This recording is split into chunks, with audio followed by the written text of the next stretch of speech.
Hush, little darling, don't say a word.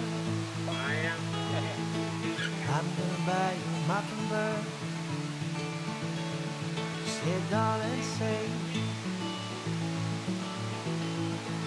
And if that mockingbird don't sing, I'm gonna buy you a diamond ring. Yes, and I know that diamond ring. Well, I'm here at Multnomah Falls in the Columbia Gorge in Oregon. Beautiful, iconic waterfall.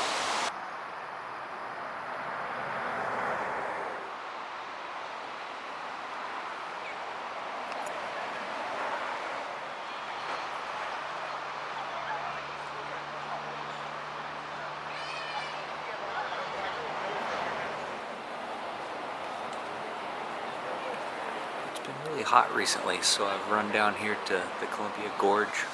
It's a little cooler, especially near the waterfalls. My wife and I used to run out here when we lived in Portland to escape the summer heat.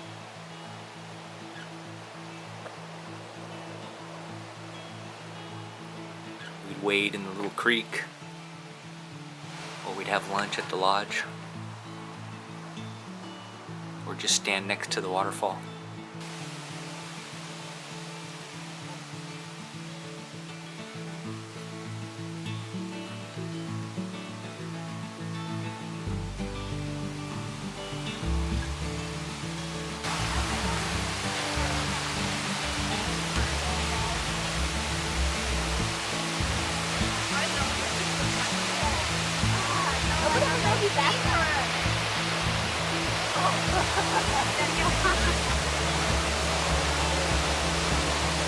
Got a nice wide place to stand here. Got my easel set up. I'm going with a 10-inch by 20-inch linen panel this time. It's a Centurion oil primed linen. Got my normal colors laid out. This is my third painting today. I've really been busy down here in the gorge. It's such a beautiful area, so many things to paint, especially this time of year. However, my large battery is just about dead, so I'm gonna maybe not film quite as much on this one and just concentrate on getting the painting done.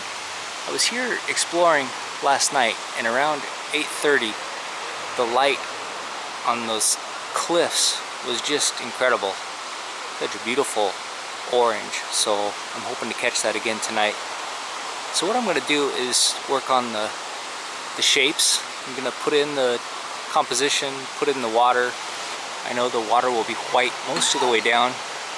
I can put in the bridge, and I can put this foreground in mostly in shadow, and just kind of react as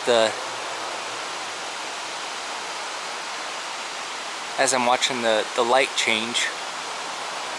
I'll save the cliffs for last and put that color in last. So this will be a kind of a drawing exercise, and it'll be an exercise in painting into the effect. Painting into the effect is where you know something interesting is coming and you're getting ready for it. So what I can do is get the drawing mostly done and get the shadow areas mostly done, and then just try to mix quick and put the paint on quick when the light is perfect before it's fully gone. As always, thanks for joining me. If you like these videos, please like and subscribe. I'll start by sketching the composition, a small brush and a little bit of burnt umber, and then I'll go into the turpentine wash.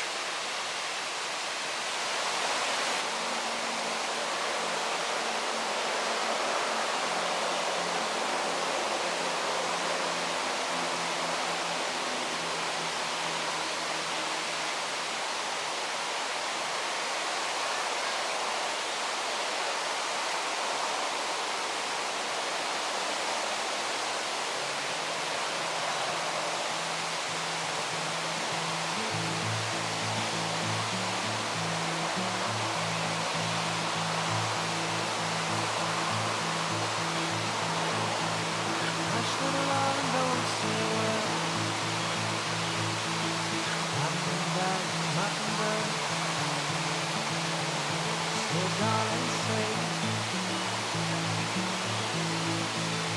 if that mockingbird don't sing, I'm gonna ride a diamond ring. Yes, and I know that diamond ring. Yes, I know that diamond ring can shine. Darling, if you'll marry me, I'll buy you a house with a big oak tree. Say, darling, say, we'll live in the house with a big oak tree. 3 little babies on your knee. Yes, and I know that diamond ring. Yes, I know that diamond ring is gonna shine.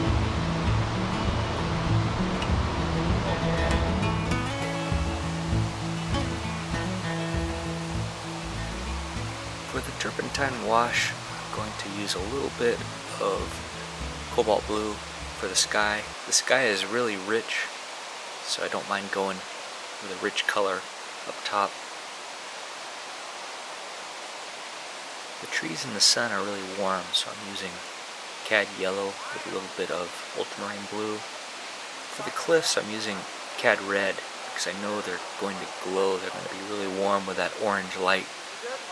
And then for the water, I'm washing just a little bit of alizarin crimson.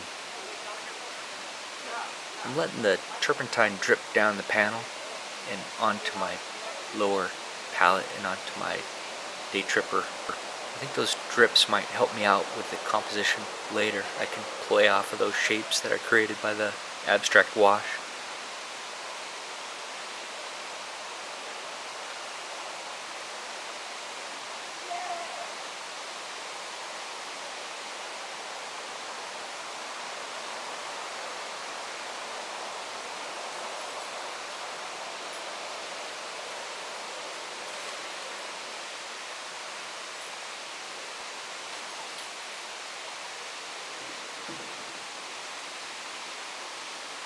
I'm creating just a little bit of a value pattern by going darker and lighter. The darker areas are a little heavier with pigment. The lighter areas are mostly washed off and just showing the white of the panel. I'm just kind of splattering the turpentine wash a little bit, playing with shapes, seeing what appeals to me in the abstract pattern.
I am.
Alright, I've got the wash in and a little bit of a value pattern.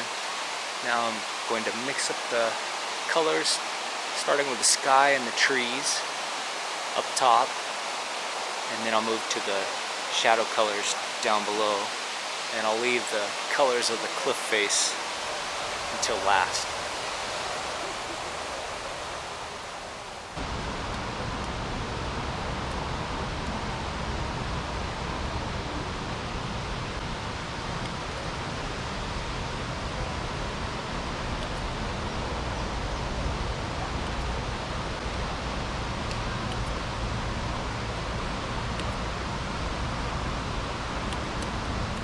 Alright, I just had a nice little boy named Dominic come and help me get started on the blue water and the blue sky.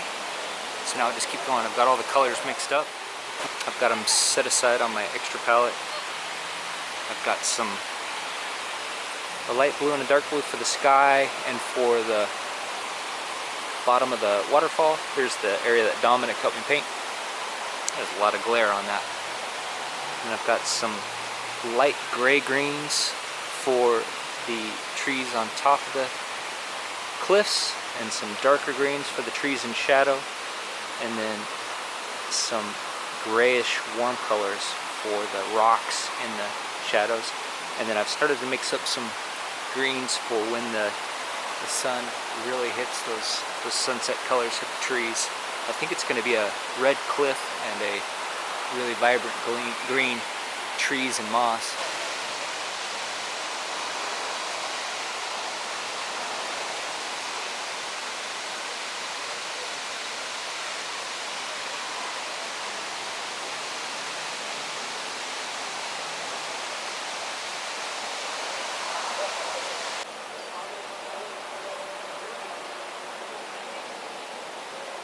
This was a challenging painting session. I got started kind of late. It was about 7 p.m.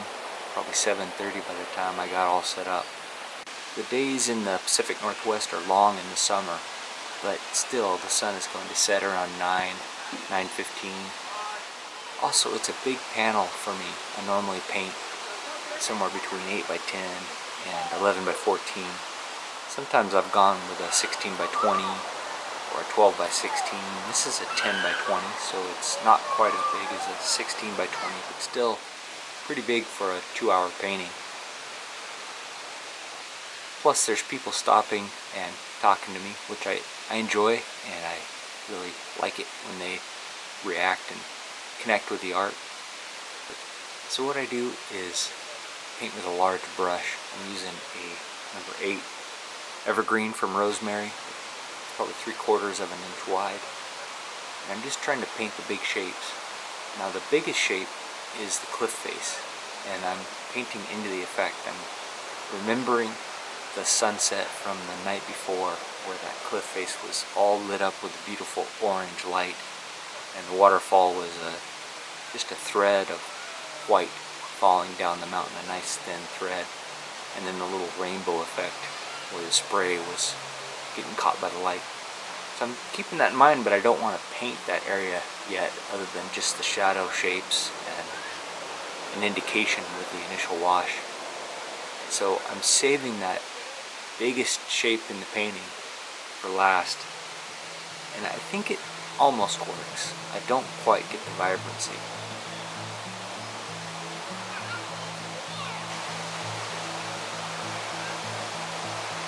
Now that it's sunset, I can try to capture those colors, but I'm painting in some pretty deep shade now. All evening I've been fighting some really strong light on the panel. It makes it hard to judge color. If you can, make sure that you have consistent light on your palette where you're mixing your colors and on your panel. That's just not possible here with the light right behind me.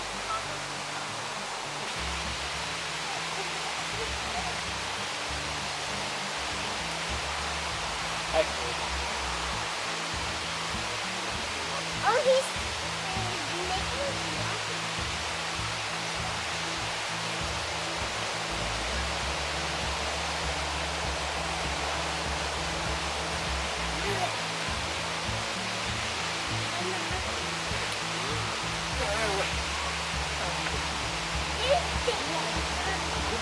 Nice one, sir. Thank you. Thank you.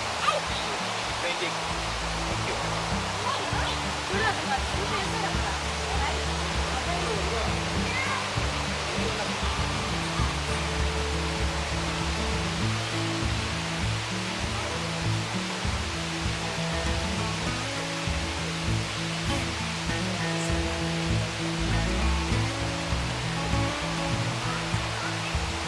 Here's where it ended up. Just about lost the light. What a beautiful evening. That was a challenge. I got stopped quite a few times by some really nice people. Chatted with them for a little bit. They were really interested in the process and the painting. That's always fun, but it does kind of slow you down. But I got to a good stopping point. I'll take it back to the studio and clean it up just a bit.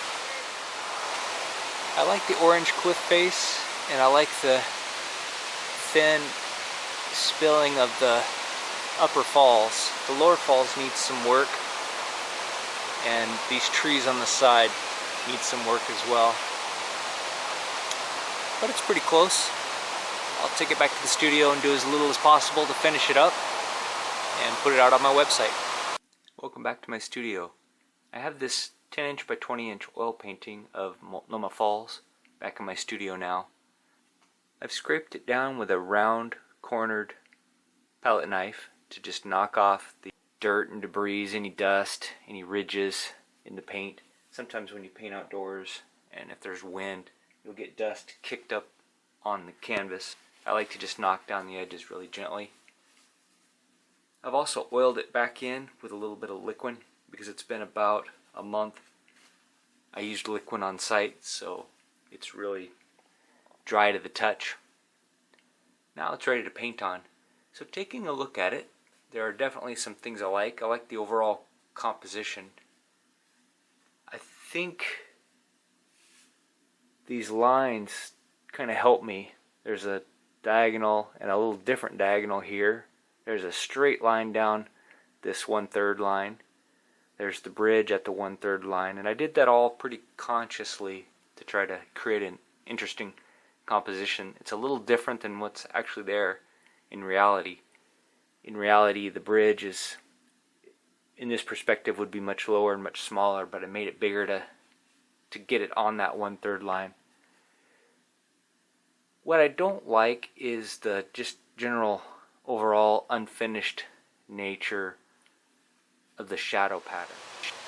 I was going for the golden light of dusk there, the sunset light hitting the cliff face, and the foreground in shadow. And I don't think I've quite created that illusion, so I need to carefully darken this area and maybe lighten this area. It's all too close to the same value at the moment.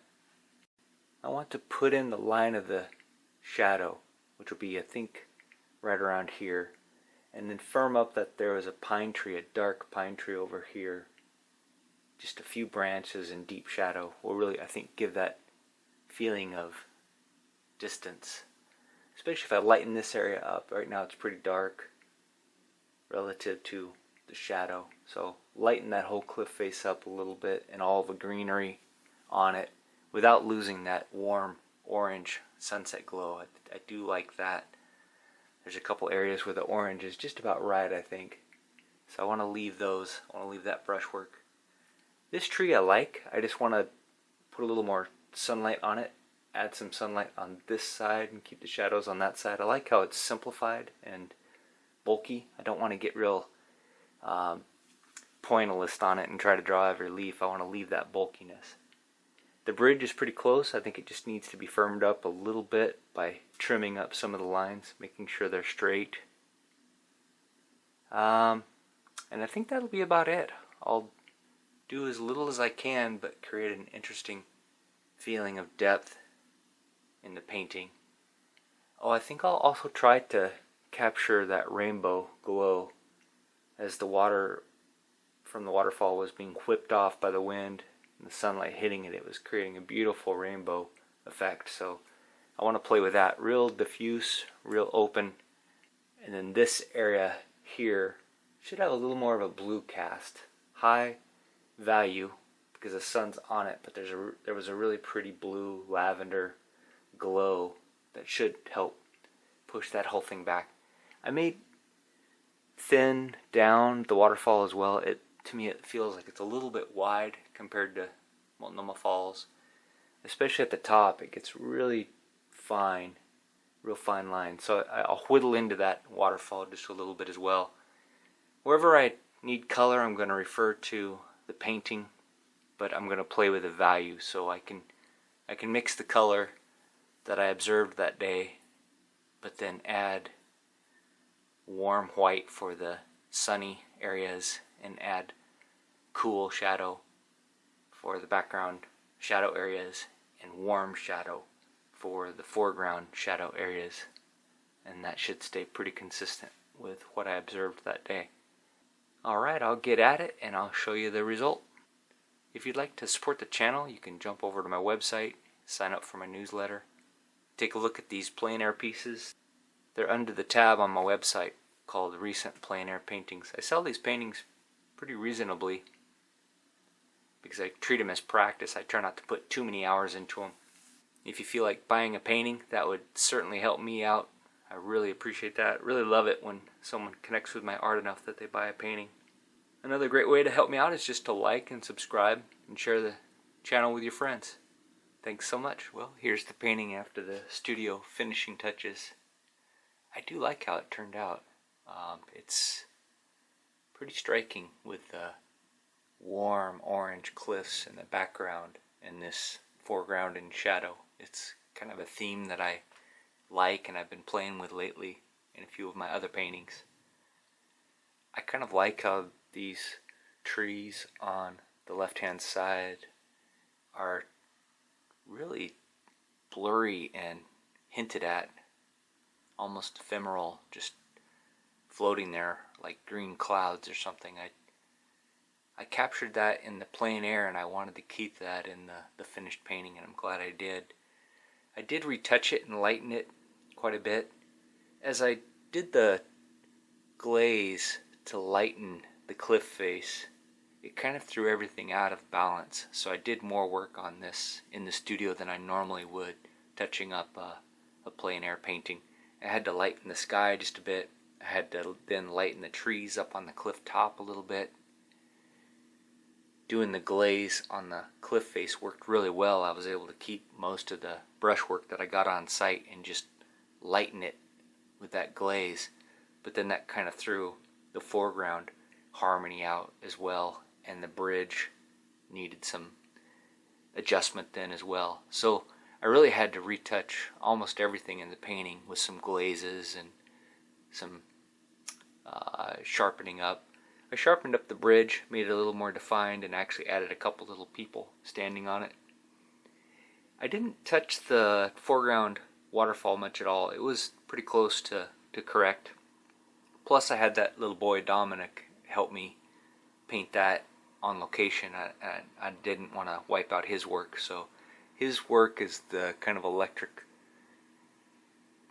blue, electric cobalt blue streaks behind the white highlights, and I think it fits. It's about the right value, and it's nice and blurry, so it doesn't hold the attention much, and it leads the eye to the center of interest, which is where the sun is catching the splashing of the waterfall on the cliff face.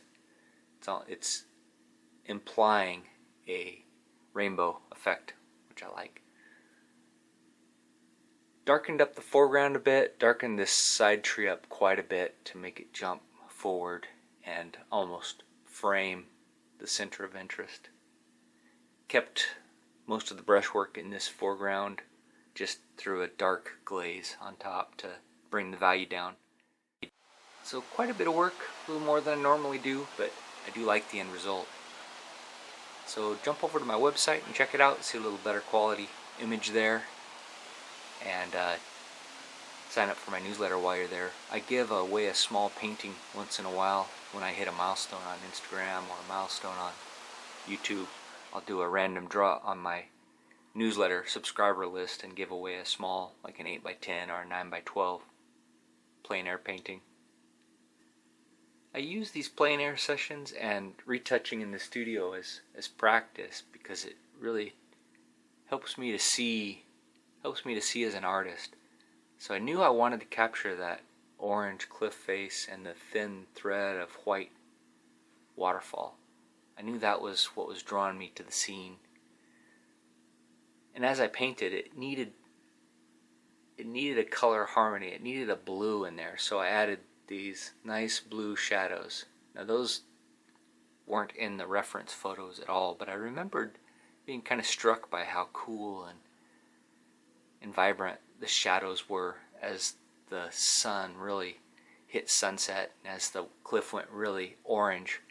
I remember thinking, I need to remember those lavender shadows and how beautiful they were against the orange cliff face. So I played with that, the shadows beneath the bushes and shrubs and moss on the cliff face, and I do think that brings a balance and a harmony. I added them up here as well because there was some shadow also over here. Everywhere there was a shadow side, it gave me an opportunity to add just a little bit of that lavender, and that lavender plays off the orange in the cliff face and helps the whole scene to kind of glow. Well, thanks so much for joining me.